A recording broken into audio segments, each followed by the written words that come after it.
नमस्कार, आप देख रहे हैं क्लीन न्यूज यूपी और मैं हूं आपके साथ नेहा परिहार। वक्त चला उत्तर प्रदेश से जुड़ी कुछ खास खबरों का। खबरों से अपडेटेड रहने के लिए वीडियो को अंत तक जरूर देखें। यूक्रेन से छात्रों को निकालने का मिशन जारी। रोमानिया और स्लोवाक के प्रधानमंत्री से पीएम मोदी ने की बात। रूस और यूक्रेन के बीच जंग जारी है। यूक्रेन में भारतीय छात्र भी फंसे हुए, जिन्हें निकालने के लिए केंद्र सरकार ने ऑपरेशन गंगा शुरू किया। प्रधानमंत्री नरेंद्र मोदी ने यूक्रेन में फंसे छात्रों को निकालने के अभियान को लेकर हाई लेवल मीटिंग की थी। 4 मंत्रियों को यूक्रेन के पड़ोसी देशों में भेजने का निर्णय लिया गया। अब पीएम मोदी ने इसे लेकर रोमानिया और स्लोवाक रिपब्लिक के प्रधानमंत्रियों से फोन पर बात की है। प्रधानमंत्री कार्यालय पीएमओ की ओर से मिली जानकारी के मुताबिक पीएम मोदी ने रोमानिया के प्रधानमंत्री निकोलाई सियुका से सोमवार को फोन पर बात की। 2 साल बाद स्कूलों में फिर से शुरू हुआ एमडीएम योजना। सरकारी विद्यालयों के बच्चों के लिए खुशखबरी है। कोरोना महामारी के चलते स्कूलों में बंद पड़े एमडीएम योजना फिर से शुरू हो गई है। सोमवार को 132 विद्यालयों के बच्चों को एमडीएम खिलाया गया, जिसमें एनजीओ के माध्यम से 132 विद्यालयों में एमडीएम उपलब्ध कराया गया। शेष विद्यालयों में विद्यालय शिक्षा समिति के माध्यम से बच्चों को एमडीएम खिलाया गया। शहर स्थित जहांगीर टोल समीप एनजीओ के गोदाम से समीप डीईओ राजकुमार ने सोमवार को पका पकाया एमडीएम लोड वाहन को हरी झंडी दिखाकर रवाना किया। डीईओ ने एनजीओ के प्रतिनिधि को गुणवत्तापूर्ण भोजन बच्चों को उपलब्ध कराने के निर्देश दिए, साथ ही साफ सफाई के प्रति विशेष हिदायत दी। पीएम किसान योजना में बड़ा बदलाव। 31 मार्च से पहले कर ले ये काम, वरना नहीं मिलेगा पैसा। पीएम किसान योजना के तहत अब किसानों को 11वीं किस्त का इंतजार है। अब तक किसानों के खाते में इस योजना की 10 किस्त पहुंच चुकी है। पीएम किसान योजना 2021 में केंद्र सरकार ने बड़ा बदलाव किया था, जिसके हिसाब से अब 11वीं किस्त के लिए किसानों को ई-केवाईसी पूरा करना होगा। यानी अब 11वीं किस्त के लिए किसानों को कई नए नियम के साथ आवेदन करना होगा। पीएम किसान योजना के लाभार्थियों को अगली किस्त यानी 11वीं किस्त का पैसा तभी मिलेगा जब आप ई-केवाईसी पूरा कर लेंगे। आपको बता दें, बिना ई-केवाईसी के आपकी किस्त अटक सकती है।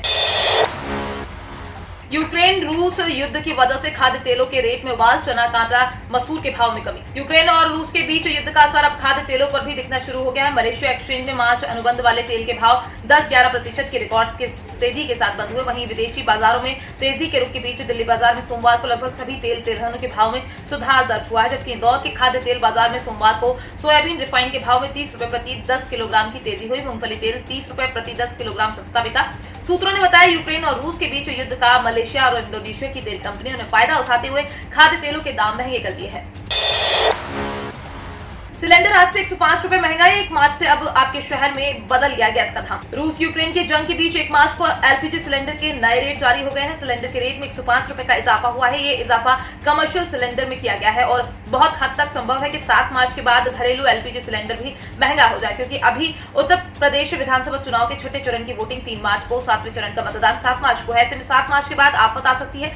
6 अक्टूबर 2021 के बाद से घरेलू एलपीजी सिलेंडर ना तो सस्ता हुआ है और ना ही महंगा। अलबत्ता इस दौरान कच्चे तेल की कीमत $102 प्रति बैरल के पार चली गई है। गोरखपुर में बोले सीएम योगी आदित्यनाथ, यूपी में 10 मार्च से फिर चलेगा बुलडोजर। सीएम योगी आदित्यनाथ ने कहा कि आतंकवादियों के पैरोकार के अपराधियों को संरक्षण देने वाले विपक्ष का सुपड़ा साफ 10 मार्च को हो जाएगा। विधानसभा चुनाव का परिणाम आने के बाद आतंकवादियों के समर्थक, अपराधियों के संरक्षक और भ्रष्टाचारी कहीं नजर नहीं आएंगे। गोरखपुर में रोड शो का समापन करते हुए योगी ने कहा है कि जन सैलाब उमड़ा है। प्रधानमंत्री नरेंद्र मोदी के मार्गदर्शन में सुरक्षा, सुशासन, विकास और राष्ट्रवाद के प्रति प्रतिबद्धता एवं ईमानदारी से किए गए कार्य पर भी मुहर लगा रहा है। उन्होंने कहा कि विधानसभा चुनाव में 5 चरणों में भारतीय जनता पार्टी पूर्ण बहुमत से काफी आगे निकल चुकी है। होली में ट्रेन का टिकट नहीं मिल रहा तो परेशान न हो। यूपी रोडवेज में ऑनलाइन बुक होगी सीट, जाने डिटेल्स। होली पर घर जाने वाले यात्रियों के लिए यूपी परिवहन निगम ने खास तैयारी की है। दरअसल इस बार होली पर घर जाने वाले यात्रियों के लिए ऑनलाइन टिकट बुकिंग की सुविधा दी गई है। यदि यात्रियों को ट्रेन टिकट बुक कराने में परेशानी हो रही है तो वो यूपी रोडवेज बसों में ऑनलाइन टिकट बुक करा सकते हैं। जानकारी के मुताबिक दिल्ली एनसीआर में यूपी रोडवेज होली से लगभग 7 से 8 दिन पहले बसों की संख्या बढ़ाने वाला है। अगर आप दिल्ली एनसीआर में रहते हैं और होली पर अपने घर जाना चाहते हैं तो आपके लिए राहत भरी खबर है, क्योंकि अब आपको अपने घर के जाने के लिए कड़ी मशक्कत नहीं करनी पड़ेगी। बस गाजियाबाद तक आना है। गाजियाबाद के तमाम बस अड्डों से यूपी के लिए बसें चलाई जाएंगी।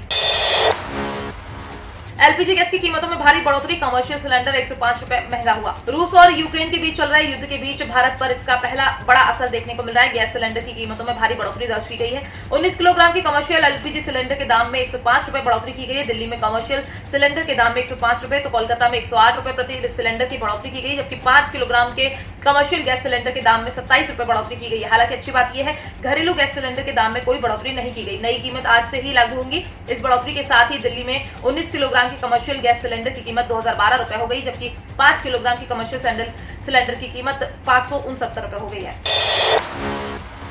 एलआईसी के इन 2 प्लान में मिलेगी 10 से 12% ज्यादा पेंशन। जानिए आपके लिए कौन सा फायदेमंद। एलआईसी इस समय अपने पीओ की वजह से इस समय चर्चा का केंद्र बनी हुई है। आईपीओ को लेकर निवेशकों के बीच काफी उत्साह दिख रहा है। वहीं दूसरी तरफ लॉन्ग टर्म के लिए भी एलआईसी आज भी निवेशकों की पसंदीदा है। कुछ दिन पहले ही एलआईसी ने अपनी 2 लोकप्रिय प्लान्स की पेंशन में 10 से 12% की बढ़ोतरी की है।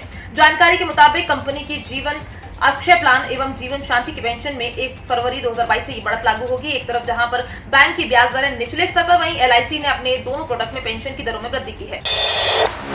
खेती और मजदूरों के लिए खुशखबरी, रोजाना 2 रुपए जमा करें और पाएं 36,000 रुपए। भारत में असंगठित क्षेत्र में मजदूरों की संख्या लगातार बढ़ती जा रही है। कई सारे मजदूर आर्थिक तौर पर बेहद दिक्कतों का सामना कर रहे हैं। इसी को देखते हुए केंद्र सरकार मजदूरों के जीवन स्तर को और बेहतर बनाने के लिए प्रधानमंत्री श्रम योगी मानधन योजना के अंतर्गत सालाना 36,000 रुपए पेंशन देती है। मजदूरों को चिंता रहती है कि जब वो बूढ़े हो जाएंगे, उनकी हड्डियों में ताकत नहीं रहेगी तो उनका जीवन यापन कैसे होगा। सरकार द्वारा इस योजना को लाने के बाद मजदूर इस चिंता से मुक्त हो चुके हैं। अब इन मजदूरों को 60 वर्ष की आयु के बाद जीवन यापन के लिए ज्यादा जद्दोजहद नहीं करनी पड़ेगी। बस अब हर दिन 2 रुपए से भी कम की बचत पर मजदूर भाई इस योजना का लाभ उठा सकते हैं, अगर आप असंगठित क्षेत्र के मजदूर हैं।